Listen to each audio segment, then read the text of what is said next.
Olá, pessoal. Conforme a gente combinou, então, vamos agora explorar boa parte aqui dos documentos históricos presentes neste volume, neste capítulo que a gente está aqui falando agora sobre o Império Romano do Oriente, ou também conhecido como Império Bizantino. E um dos primeiros aqui a gente começou a explorar na nossa aula, né, que é um mapa que mostra a divisão do Império. Eu vou ampliar aqui, colocar em tela inteira, que fica mais fácil de vocês visualizarem. Então venha comigo, ó. Essa interpretação de documentos aqui, ó, tem um mapa, e esse mapa mostra características da, do Império Romano, né? A gente tem aqui como marca das províncias e das cidades algumas ilustrações. Essas ilustrações aqui, inclusive, elas vão servir como base para a gente fazer um questionamento aqui, ó.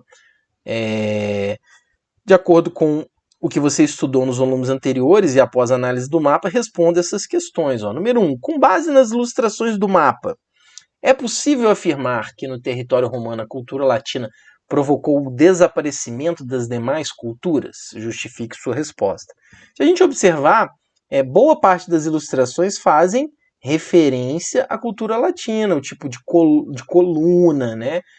A gente viu que os romanos tinham uma preocupação muito grande em estabelecer e impor essa cultura latina e tratar como bárbaro tudo aquilo que não era da cultura latina. Mas a gente observa aqui que tem características diferenciadas, que são sim características das regiões.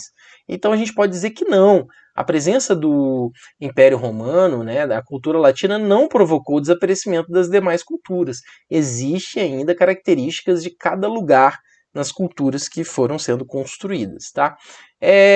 Estabeleça a relação entre a expansão territorial romana e a divisão do Império Romano. A gente viu então que com a expansão territorial romana, o Império foi se tornando diversificado e mais complexo de ser governado. Isso acabou gerando a necessária divisão do Império para facilitar o processo de gestão, o processo de governo desse território tão grandioso.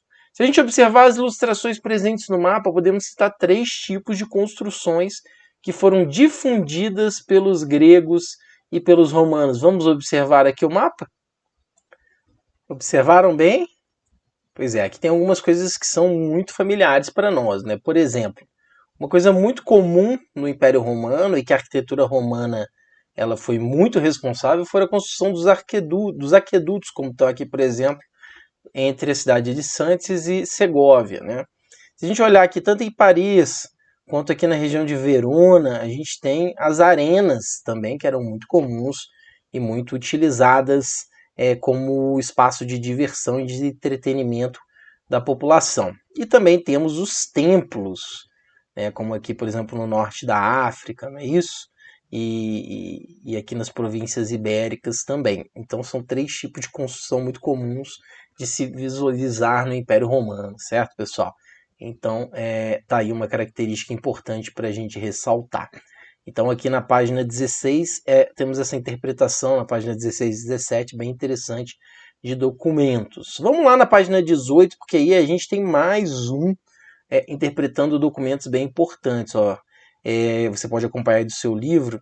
E é um trecho do Hilário Franco Júnior, que é um importante historiador que estuda história antiga, história da Idade Média, que ele diz o seguinte, ó, os ocidentais não podiam deixar de se espantar diante do esplendor de Constantinopla. Falamos agora de Constantinopla, né? Revelando surpresa, o cronista francês participante da Quarta Cruzada confessou: não creio que nas 40 cidades mais ricas do mundo houvesse tantos bens como se encontraram em Constantinopla. De fato, a velha colônia grega de Bizâncio, criada no século VII a.C., fora refundada em 330 e tornada capital pelo imperador Constantino, devido à sua excepcional localização. Colocada entre a Europa e a Ásia, todo o trânsito do Mar Negro para o Mar Mediterrâneo obrigatoriamente deveria passar por ali. Estrategicamente, a cidade também era privilegiada, apresentando condições naturais que facilitavam sua defesa. Perceberam que aqui nesse trecho tem muita coisa que a gente falou, né? Assim, não era de se espantar que Constantinopla tenha provavelmente se aproximado de 1 milhão de habitantes, no mesmo momento em que Roma ou Paris não passavam de 20 mil, e tenha sido por século um dos maiores centros urbanos do mundo. Tem aqui a imagem. Essa imagem aqui é uma ilustração bem interessante que dá para ter essa sensação de povoamento, de muita gente, né? Então as perguntas aqui, ó, que estão na sequência. De acordo com os documentos e seus estudos, responda a seguinte questão. Qual era a principal atividade econômica desenvolvida em Constantinopla? Cite os fatores que contribuíram para o desenvolvimento dessa atividade. Vamos pensar? Qual era, pessoal, as principais atividades econômicas de Constantinopla? Pensem na localização. Essa localização que a gente falou entre Ocidente e Oriente, o que ela favorece? Exatamente, é o comércio entre Oriente e Ocidente. Constantinopla é esse espaço de passagem, esse lugar importante. Portanto, ela favorece e propicia o comércio. É um entreposto comercial. Foi a gente que falou sobre isso, né, na última aula aí, no último momento que a gente conversou sobre a importância dessa cidade para essa atividade comercial.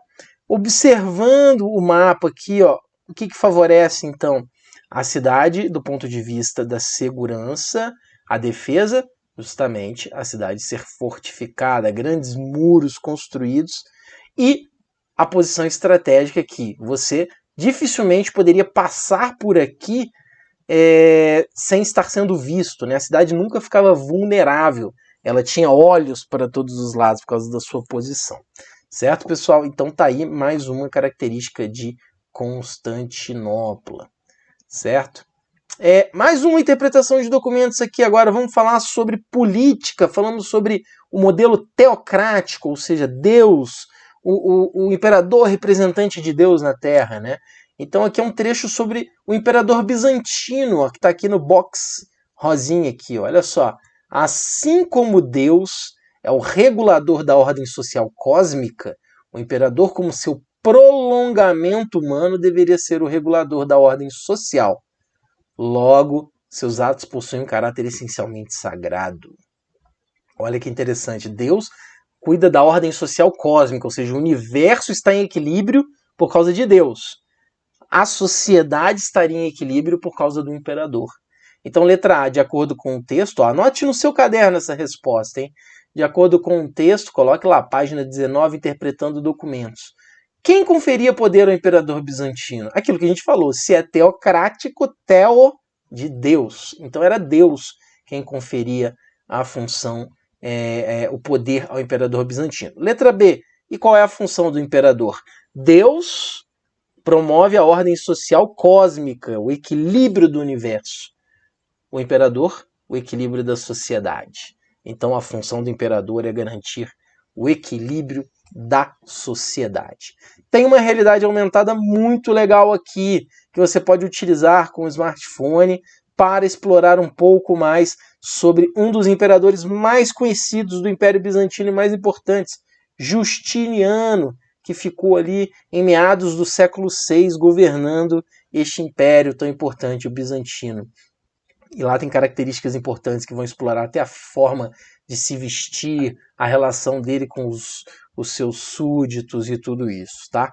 Vamos de mais documento? Vamos? Pois é, venha comigo aqui até a página 21 do seu livro didático, que nós temos aqui mais um trecho.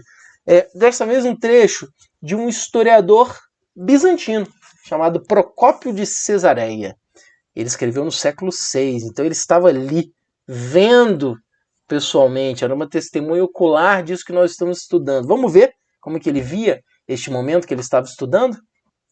Então, por meio de um documento, Procópio de Cesareia descreveu as pinturas que existiam no palácio onde vivia o imperador Justiniano e sua esposa Teodora. Vamos lá.